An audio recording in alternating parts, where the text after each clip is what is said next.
So I was on the floor and I was getting ready to leave, and this guy comes in and he says that someone OD'd in our parking lot.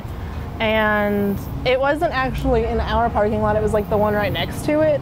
And so like we look out the door and we don't see him, we don't see anyone, so we kind of just go back to business. And he comes back in 5 minutes later and he's like, hey, did you call that ambulance? And I was like, oh, okay. And so I call 911 and I look out the door, and he and another customer were actually like carrying this man up, and they set him against the wall on the sidewalk.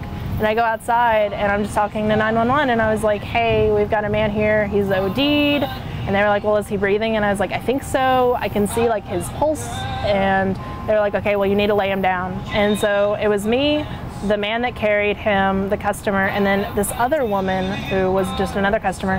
His friend ended up leaving, saying he couldn't be connected to it.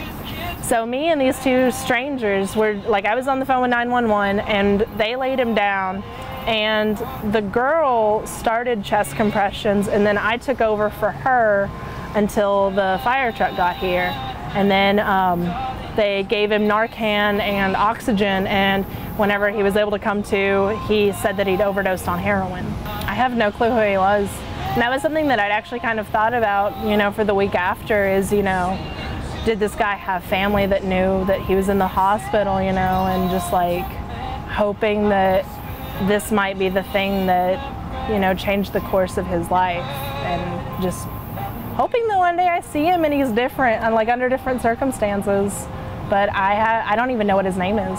Whenever I was about 11, she'd taken an entire bottle of pills, and I'd walked in and I had to call 911 then as well. And I'd just gone next door and was knocking on my neighbor's front door at like 7 in the morning, and called and like had them call 911, and like we stayed until the paramedics arrived.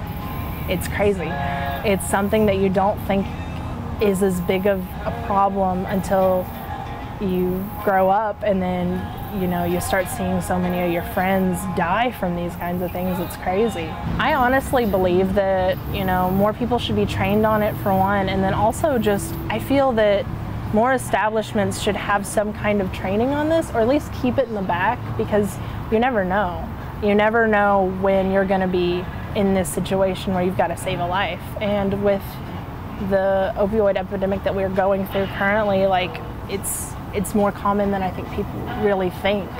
And I think it's more important that people realize that, you know, addicts are people as well, and this is something that they're struggling with. It doesn't mean that their life is worth any less. They are worth just as much as my life or anyone else's, and just because this is something that they're struggling with, it doesn't mean that they don't deserve to be saved.